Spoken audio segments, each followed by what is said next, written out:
toute l'actualité des régions d'outre-mer et des ultramarins de l'Hexagone sur outremernews.fr. Voilà, édition spéciale sur la Guyane cet après-midi. Nous sommes à Blanc-Ménil où il y a un rassemblement. Les Guyanais qui se sont rassemblés, pas seulement des Guyanais, on voit des ultramarins, des Martiniquais, des Guadeloupéens venus soutenir la Guyane. Vous savez que depuis plusieurs jours, la Guyane est plongée à travers une crise sociale avec des barrages un peu partout. Et je peux vous le dire, j'étais très étonné en m'arrivant ici de voir cette salle Combs. Preuve que les ultramarins guyanais, les Guyanais, Martiniquais, Guadeloupéens suivent de très très près ce qui se passe en Guyane. Madame, vous êtes, je crois, vous participez vous êtes au sein d'une association de Guyane. Association Sinamari, Josiane Beausoleil. Oui, alors comment vous vivez une façon de parler ces événements en Guyane? On le vit dans les tripes.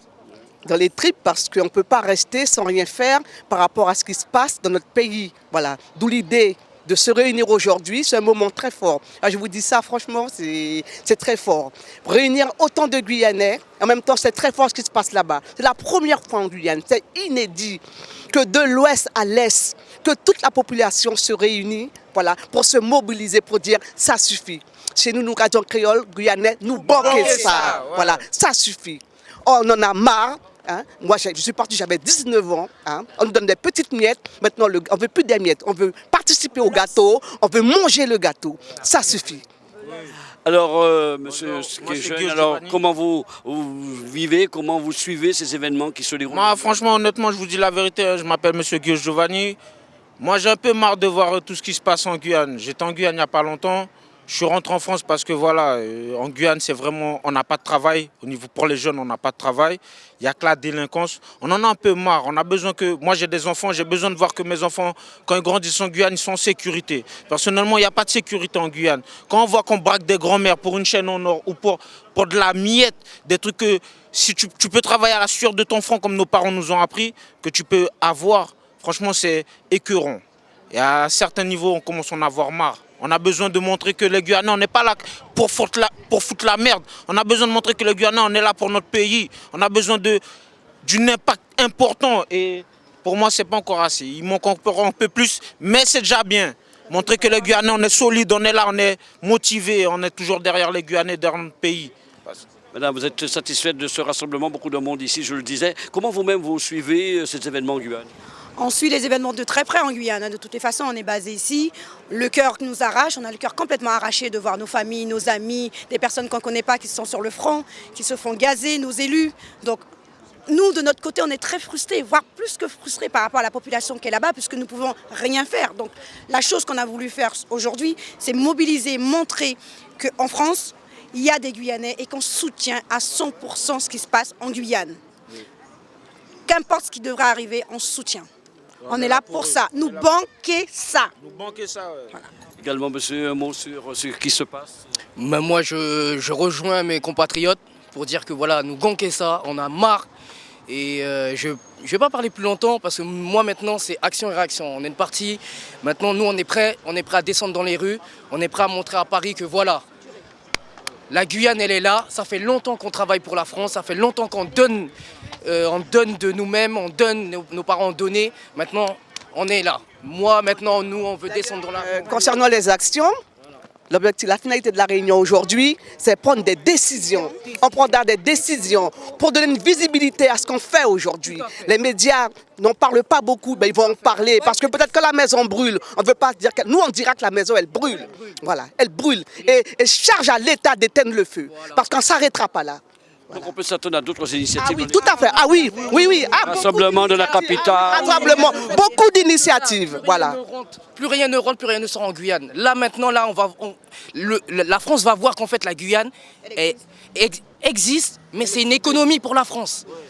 Qu'ils nous pompent, ils nous pompent, ils nous pompent. Là maintenant, ils vont voir que le fait que c'est bloqué, quelle structure qui ne va pas fonctionner. On va voir les... Il n'y a pas que prendre l'or en Guyane. La Guyane ne s'arrête pas. La Guyane ne s'arrête pas à la base spatiale. À la base spatiale. Voilà. La base spatiale, c'est la Guyane. Vous le voyez, la colère est bien là avec toutes ces personnes au sein de cette salle pour ce rassemblement. Nous continuerons à suivre ces événements en Guyane. Je vous propose de regarder les quelques interviews réalisées pour vous lors de ce rassemblement ici à Blanc-Ménil. Jean-Claude Madeleine, le maire de Sidamari, présent à Blanc-Ménil cet après-midi. Il faut dire qu'il y a beaucoup de Guyanais qui suivent ce qui se passe en Guyane. Alors, que représente cette réunion ici cet après-midi, monsieur Madeleine? Bien, cette réunion, ce que je ressens, c'est qu'il y a quand même le retour du ressenti de tous les Guyanais et du rassemblement aussi de tous les Guyanais qui ont compris qu'effectivement, comme le mot de passe qui est nous gonquer ça, qui permet de dire qu'il faut nous trouver une solution. On ne peut pas continuer encore. Et si, vous savez qu'on a toujours dit que les Guyanais ne bougent pas. Mais je veux vous dire que les Guyanais sont gentils, mais lorsque il est dos levé, il ne faut pas arrêter. À ce qui arrive à présent, qui fait qu'il est très important de dire que les Guyanais de France ont compris la chose et on parle d'un seul mot, Guyane, d'accord, et qu'aujourd'hui il y a ce rassemblement qui est un rassemblement extraordinaire. Donc moi ce que je fais, j'apporte un petit peu ma pierre à l'édifice en apportant des informations concrètes, des choses qui pourraient être en interrogation de tous les jours. Donc voilà, donc nous sommes en train d'échanger et ça me fait très plaisir. Alors, quand on voit le rassemblement, le nombre de personnes présentes ici, c'est dire à l'heure qu'il est, les Guyanais de l'Hexagone suivent de très très près ce qui se passe là-bas. Les Guyanais ne suivent pas très très près, les Guyanais sont dedans.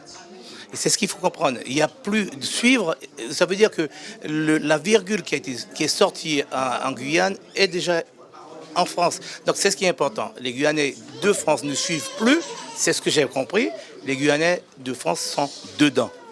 Alors nous étions avec la ministre des Outre-mer ce matin, avec notamment l'ancien préfet de la Martinique qui doit accompagner une délégation qui devrait arriver d'un moment à l'autre en Guyane.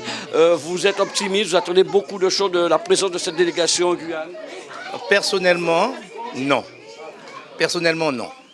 J'ai eu quand même la possibilité de participer à des petites séances de travail pour voir comment nous allons déminer un peu le souci guyanais. Et lors de ma réunion à l'Outre-mer, j'ai dit que la seule personne qui pourrait éventuellement solutionner le problème, c'est le Premier ministre. D'accord ? Donc, je n'ai pas été entendu. L'Élysée m'a appelé en m'expliquant qu'il n'y a qu'une chose, c'est une délégation de hauts fonctionnaires interministériels, mais je suis très interrogatif, la population ne veut pas de ça. Donc voilà, la population veut parler avec les personnes qui prennent les décisions. Vous pensez qu'il va falloir répondre à leurs revendications pour sortir de cette crise, monsieur Madeleine? Ben écoutez, comme je l'ai dit, j'amène ma pierre à l'édifice déjà, parce qu'en fin de compte, je suis aussi guyanais avant d'être élu. Donc quelque part, je me positionne aussi dans l'attente de tout ce que le mouvement citoyen demande, réclame, pour les accompagner et apporter aussi une réflexion commune. Voilà pour ce rassemblement ici à Blanc-Ménil.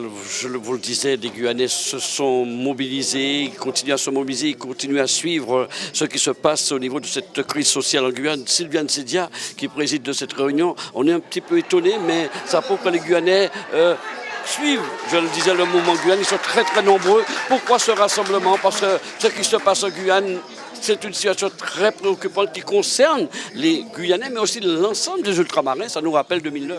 Tout à fait. Et nous sommes là parce que nous sommes solidaires. L'actualité est poignante. Ça concerne notre pays. Et on ne peut pas rester même à quelques bons kilomètres comme ça à regarder un spectacle. Ce n'est pas un spectacle. On est obligé d'y prendre part et voir dans les médias comment on peut soutenir encore mieux les mouvements en Guyane. Peut-être par une représentation ou un accompagnement des élus. Ici, lorsqu'ils viendront, mais pour l'instant, ils ne viendront pas puisqu'ils attendent, comme on sait, que ce soit un ministre lui-même qui se déplace pour trouver la solution au pays. Alors, en tant qu'artiste, comment analysez-vous ce mouvement de colère là-bas? Ah mais en tant qu'artiste, j'oublie l'artiste. L'artiste d'abord guyanaise. J'ai eu le titre d'ambassadrice, tant mieux, mais je crois que de cœur, je suis né pour quelque chose. Et quand j'aime, je ne trahis pas, je vais jusqu'au bout. Et je ne sais pas jusqu'où je serai capable d'aller. Les revendications sont très très fortes, Sylviane Sedia. Cela veut dire que pendant des années, il y a eu des alertes, les gouvernements ne se sont pas suffisamment préoccupés de la situation guyanaise. Justement, c'est ce cumul d'attentes, cumul d'espoir et de, comment on va dire, de dossiers restés en oubli, qui fait qu'aujourd'hui, le peuple guyanais en a marre. Il en a marre parce que les élus qui étaient là avant, comme ceux qui sont ici, espèrent chaque fois faire plus pour nous amener au mieux, mais il se trouve qu'ils ne sont pas suffisamment suivis financièrement pour le bien qu'il faut faire. Quand je dis le bien, c'est à ma façon artistique, mais pour pouvoir travailler. C'est ça. Parce que le public de son côté, le peuple, il demande beaucoup de choses. Les élus font ce qu'il faut, mais bien souvent n'ont pas les moyens de les faire. Et eux se trouvent sans cesse à vouloir rendre des comptes des choses qu'ils n'ont pas comme outil. Donc je pense que c'est dans des dossiers qui ont attendu depuis un moment, des promesses qu'on a attendues pendant longtemps, des peut-être d'autres choses qui ont été servies dans d'autres destinations qui auraient pu venir aussi en Guyane, des manques de considération, un manque de respect. Et je crois que là, les jeunes se souviennent que leurs parents ont connu des bons moments, encore mieux. Et là, on voit le pays partir en frites comme ça, c'est pas normal. Évidemment, c'est une crise. Il va falloir la suivre. Et pour qu'il y ait une sortie de crise, il va falloir répondre aux revendications. Chez la plupart de nos confrères, notamment nos amis de Radio Pays, ils appellent au calme quand même. Il faut que tout se déroule dans le calme. Ça pourrait être le sens de votre appel aussi, Sylviane. Oui, je suis pour. D'ailleurs, le public me connaît bien maintenant. Je ne pousserai pas ni à la bagarre, ni à essayer de faire éclater quoi que ce soit. Mais je dis que quand on se regroupe, on représente une masse et qu'il y a des moyens d'intimidation qui sont autres que celles de prendre une arme ou de faire sauter quelque chose. Je crois que c'est très important. Là, c'est l'âme, la Guyanaise qui vous parle. Alors, c'est une première étape cet après-midi. Peut-on penser à un regroupement des différentes associations et peut-être voir une marche à Paris comme cela s'était produit avec l'ensemble des syndicats nationaux, place de la République? Oui, j'espère bien que cette démarche d'aujourd'hui, on voit un peu les gens arrivent de tous côtés, ils ont encore du temps pour arriver, ne s'aboutissent pas uniquement à cette journée ou à la cause qui en est l'effet, mais que cela se poursuive après un travail constant, ensemble, et aussi avoir cette marche représentative, parce que beaucoup de gens aiment la Guyane, et les Antilles, l'outre-mer est concerné aussi dans cette démarche. Donc il faut qu'il y en ait un, bien sûr, il y a toujours un qui démarre, et il faut le soutien de tout le monde. On a besoin du soutien de tout le monde, déjà de la masse guyanaise, mais du soutien de tout le monde parce que c'est quand même l'avenir de l'outre-mer. José Até, qui est le président du CREFOM 93, présent pour ce rassemblement des Guyanais ici à Blainmesnil, une situation que le CREFOM suit de très près. Nous avons reçu du reste le communiqué du CREFOM. Oui, président. Absolument, c'est une situation que nous suivrons et parce qu'il nous paraît nécessaire que, vu la situation économique dramatique que vit la Guyane, il était important que nous puissions nous aussi regarder ce qui se passe et aussi interpeller les institutions concernées par rapport à cette situation. Moi, à titre personnel, la Guyane est une situation qui m'interpelle, indépendamment de l'aspect économique, parce que je travaille aussi avec la sénatrice Archambault sur des problématiques de suicide en Guyane qui est énorme. Alors, il y a eu la Guadeloupe, la Martinique en 2009. Aujourd'hui, la Guyane, dans un schéma très très proche. Dans un schéma proche, mais vous avez remarqué comme moi, nous écoutons les intervenants. Je pense que la stratégie adoptée pour l'instant n'est peut-être pas la stratégie qui fera gagner ce mouvement. dire que l'État français va céder, ce serait utopique de parler aussi rapidement. Et d'autant plus, la Guyane n'est pas dans la situation des ultramarins, je veux dire caraïbéens, qui ont la culture de la lutte sociale, ce qui n'est pas le cas.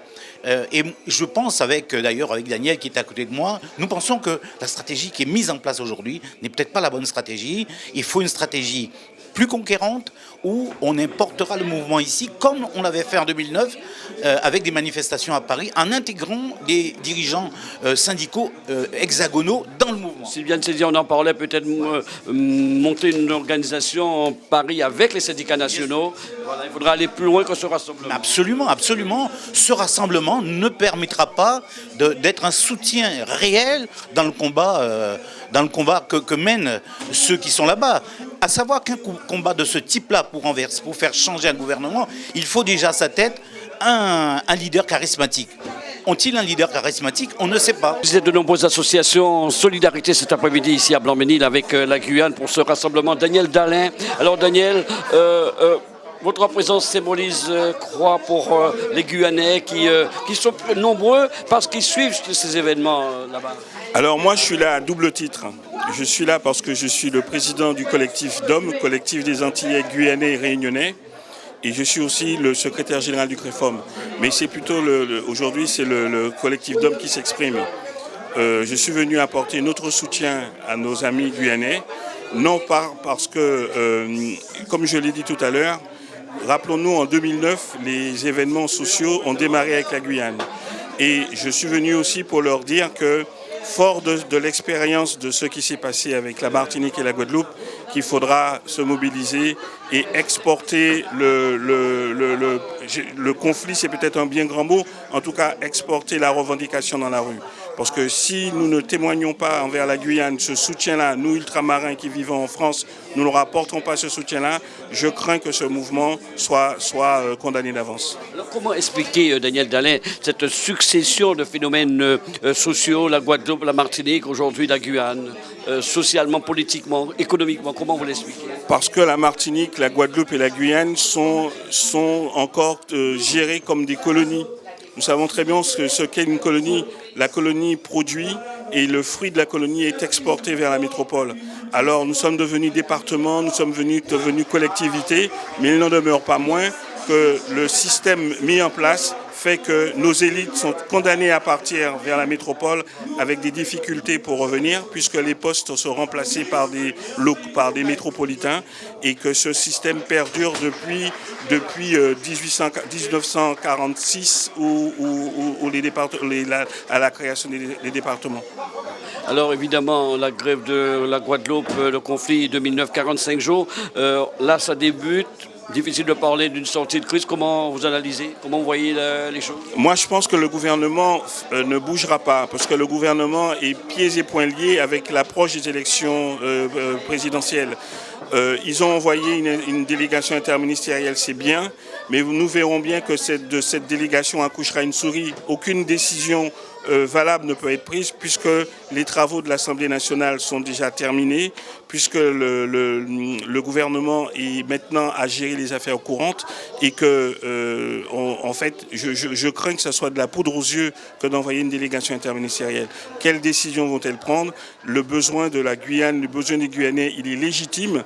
Je signale que la Guyane, grâce à la Guyane, la France peut se targuer d'avoir une base de tir. Grâce à la Guyane, la France peut se targuer d'avoir en termes de matière d'économie verte, l'or vert. Grâce à la Guyane, la France est aussi un territoire maritime. La Guyane fait partie justement de l'expansion du territoire maritime de la France et que malgré tout ça, comme je vous ai dit que nous étions dans un système colonial, on exploite la Guyane, on exploite les biens et les richesses de la Guyane, mais en retour, les populations souffrent. Nous poquez ça. Donc, levez, petit, nous poquez ça. Levez, montre média, nous poquez ça. Nous poquez ça. Nous poquez ça. Nous poquez ça. Nous poquez ça. Nous poquez ça. Nous poquez ça. Nous poquez ça. La violence, la sécurité, nous l'hôpital, nous la santé, nous la route.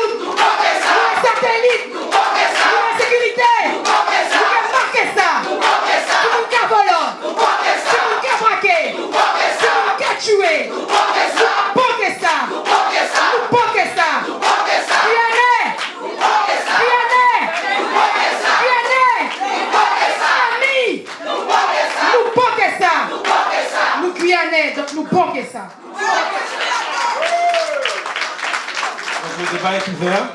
Par contre, toute personne qui souhaite prendre la parole, juste comme Josiane me l'a dit, vous vous présentez et puis vous venez.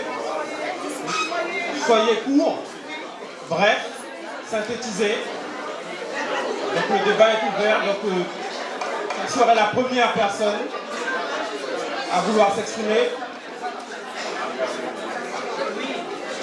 Tout en sachant que le combat est contre l'État, que nos problèmes avec nos politiques, nous allons régler ça après, je le rappelle. Voilà.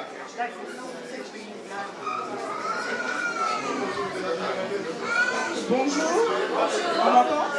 Vous m'entendez? Plus fort, là? C'est mieux? Oui. Bonjour, je m'appelle Tully, ça fait 12 ans que je vis en Île-de-France. Ici. Donc je vis en Île-de-France, je suis un peu comme tout le monde de loin. Ce qui m'inquiète aujourd'hui, je me dis, on est mobilisé, on y va et c'est génial. Il va falloir tenir sur la durée. Il commence effectivement, monsieur le maire en a parlé, probablement que c'est vrai qu'on ressent les choses, Cynthia a bien dit, à distance on les a, on les sent, mais on n'a pas encore les boyaux qui se tordent parce qu'on a faim, parce qu'il n'y a plus rien dans les magasins, parce qu'on ne peut pas aller en acheter et tout. Et je me dis, en parallèle de tout ce qui se fait, des négociations qui se mettent en place, est-ce que nous, Guyanais et amis de Guyanais, qui avons encore des magasins à proximité, qui pouvons encore faire des choses, quel est le moyen qu'on peut mettre en place pour commencer à préparer l'éventuelle longueur du combat qu'on entame aujourd'hui? Parce que aujourd'hui, ils ont de quoi faire. Effectivement, moi, je vois souvent sur les vidéos, on dit venez, il y a de quoi boire, il y a de quoi manger. Effectivement, on ne refuse rien à personne qui vient soutenir le mouvement. Mais il arrivera un moment où peut-être il n'y aura rien. Et c'est là que la population va commencer peut-être à faire pression sur ceux qui ont initié la chose. Et ça va virer en disant, ok les gars, c'est super, c'est une bonne idée, on s'est battu. Aujourd'hui, mon gamin, moi je peux me priver de manger, mon petit, il a 1 an, il ne comprend pas que je ne puisse pas le donner à manger alors qu'il faut faire quelque chose. Donc est-ce qu'on peut réfléchir dès maintenant à des choses qu'on peut mettre en place, nous, d'ici, pour que eux là-bas ne manquent pas de choses pour être sur le terrain et continuer à se battre avec eux. Voilà.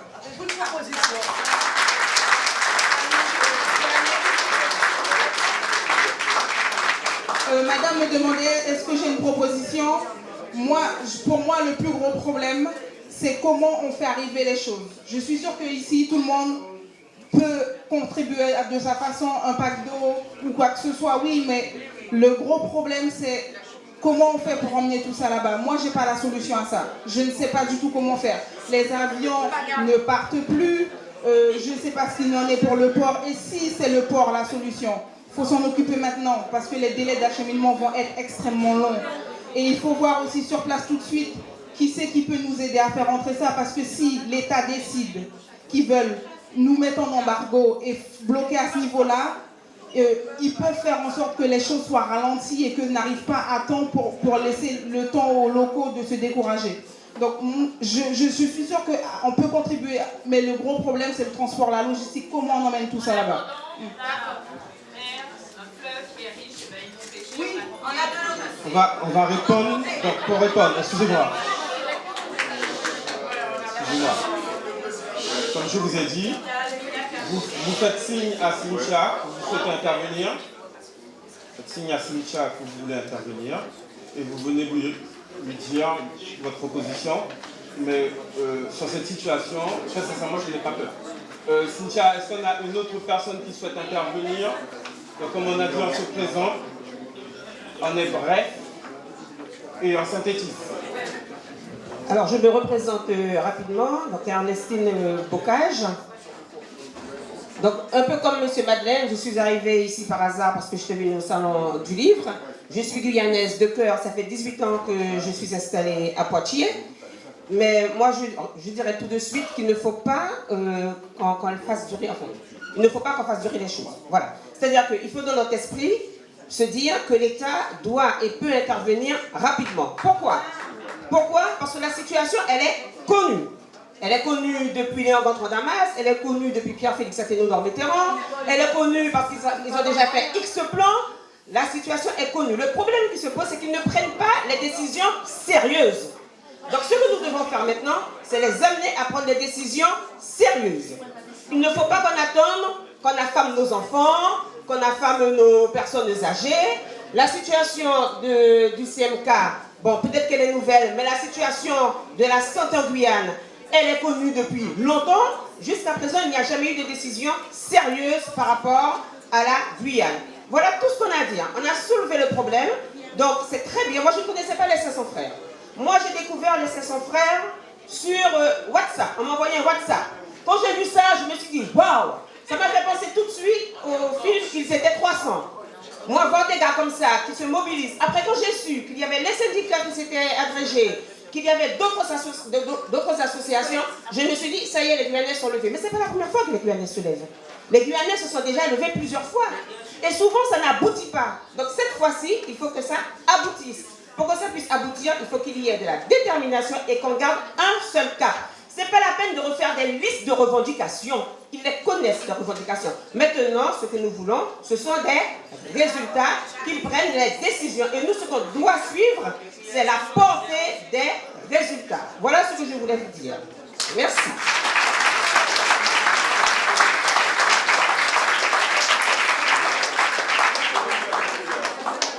Oui, rebonjour. Pour la personne qui a demandé comment acheminer les produits.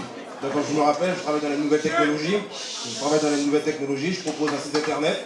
Pour ceux qui connaissent les Guyanais qui habitent à Toulouse, c'est plus près de l'Espagne. L'Espagne est près du Portugal. Le Portugal et le Brésil travaillent ensemble. On s'aligne sur les prix de transport portugais. On trouve tous les Guyanais qui ne vont pas ajouter pour la date de péremption. On met les produits quasiment à 20-30 centimes. Ajouter au panier, payer avec PayPal, commander, emballer, Portugal, Brésil, Saint-Georges, Le Pont. Il est ouvert, terminé. Nouvelle technologie.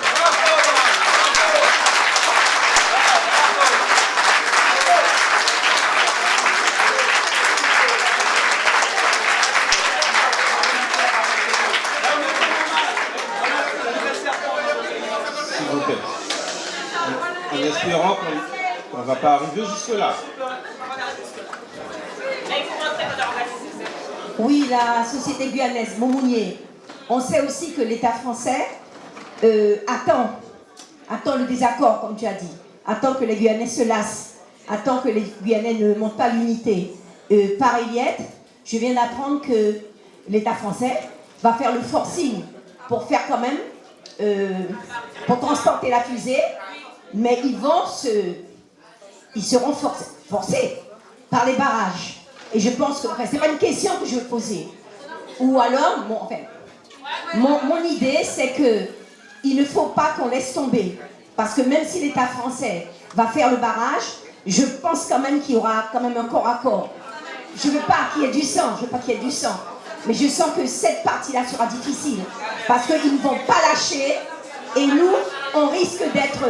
Donc, qu'est-ce qu'on peut faire justement contre l'État français pour que les barrages restent toujours et qu'on soit une force contre eux, contre le spatial, parce qu'ils ne veulent pas. Nous sommes là et le spatial a dit nous.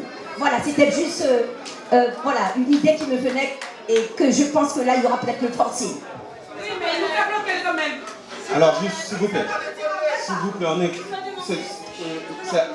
oui, ouais, mais je fais de mon mieux. Alors, juste pour apporter une information à Anne-Marie et rassurer toutes les personnes qui sont ici, le directeur du CSG a donné sa parole au syndicat UTJ que tant que la Guyane sera dans cette situation de blocage, aucune fusée ne va décoller.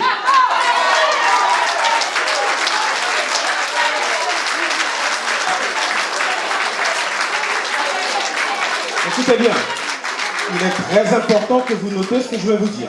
Monsieur Jean-José Mathias, qui est représentant du personnel du CSG, que monsieur le maire de Sinamari connaît bien parce qu'il est de Sinamari, nous a affirmé dans une conférence de presse à l'UTG que le président du SNES et du CSG leur ont donné leur parole. Il dit que si cette parole n'est pas tenue, les deux directeurs vont sauter. c'est clair, c'est net et c'est précis. Le CESG n'est pas dirigé simplement que par des métropolitains des gens de l'Hexagone. Il y a Guyanais aussi là-bas. Et ils ont tout bloqué.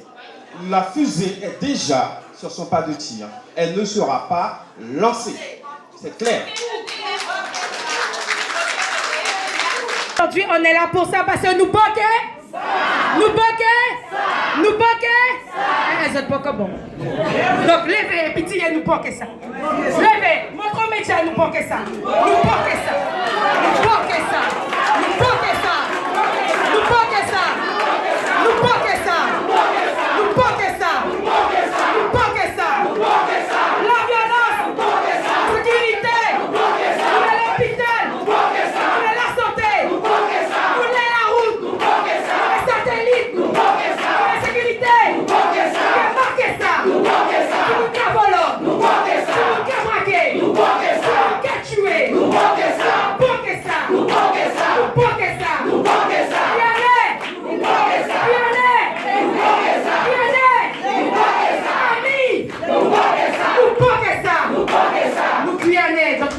ça. Toute l'actualité des régions d'outre-mer et des ultramarins de l'Hexagone sur outremernews.fr.